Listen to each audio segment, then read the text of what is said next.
आप मानो या ना मानो, लेकिन इस वक्त देश चल रहा है। जेनजीस प्रोटेस्ट कर रहे हैं।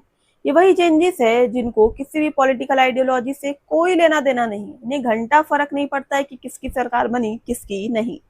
लेकिन ये जेनजीस अगर एक मंत्री के रेजिग्नेशन पर अड़े हुए हैं तो सबसे बड़ा सवाल है कि क्यों, और क्या ये पहली बार है जब अकाउंटेबिलिटी लेते हुए किसी के ऊपर दबाव बनाया जा रहा है इस्तीफे का? तो मैं कहूंगी नहीं। क्योंकि अगर हम इतिहास के पन्ने को पलट कर देखेंगे तो इससे पहले भी इस्तीफे हुए हैं।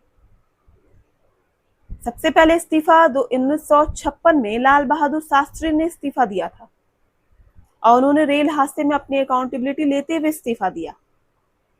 इसके बाद अगर हम बात करें 1999 की, तो 1999 में नीतीश कुमार की बारी आती है, जब नीतीश कुमार ने एक रेल हादसे में 2 ट्रेनों की टक्कर में लगभग 250 लोगों की मौत के बाद स्वतः इस्तीफा दिया था। इसके बाद 2000 में ममता बनर्जी ने भी इस्तीफा दे चुका है, जिनकी हम तरह तरह की बातें करते हैं। वो भी इस्तीफा दे चुकी है और 2 बार इस्तीफा दे चुकी है। उस वक्त अटल बिहारी वाजपेयी की सरकार थी, ये वही बीजेपी सरकार है जो उस वक्त भी चल रही थी, और नीतीश कुमार भी उसी एनडीए सरकार का हिस्सा थे जब उन्होंने इस्तीफा दिया था। और सबसे पहले जब इस्तीफा हुआ था तब भी एनडीए सरकार ही थी।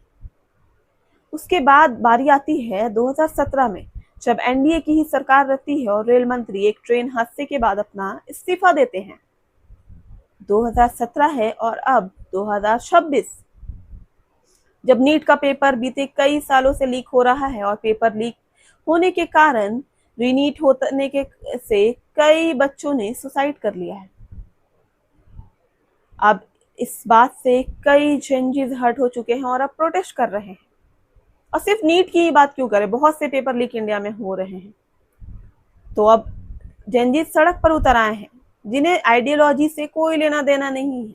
वो इस्तीफे की मांग कर रहे हैं। फिर इस्तीफा गलत कैसे हुआ? अकाउंटेबिलिटी की ही तो बात है ना, जिम्मेदारी की बात है। और इस तरह के इस्तीफे होते रहे हैं देश में। और देश ही क्यों, बात क्यों करें, हम विदेशों में भी होते हैं। जब आपसे कोई चीज नहीं संभलती है तो आप उस चीज की जिम्मेदारी छोड़ देते हैं ना, तो फिर आपको आपकी कुर्सी इतनी प्यारी कब से होने लगी? यहाँ पर किसी आइडियोलॉजी की बात नहीं है, किसी कॉकरोच जनता पार्टी की बात नहीं है, ना ही बीजेपी की बात है, ना कांग्रेस की बात है, ना और भी कोई पार्टी की बात है। यहाँ पर जिम्मेदारी और अकाउंटेबिलिटी की बात है। तो फिर इस्तीफा गलत क्यों हुआ? स्टूडेंट जो प्रोटेस्ट कर रहे हैं वो अपने ब्राइट फ्यूचर के लिए कर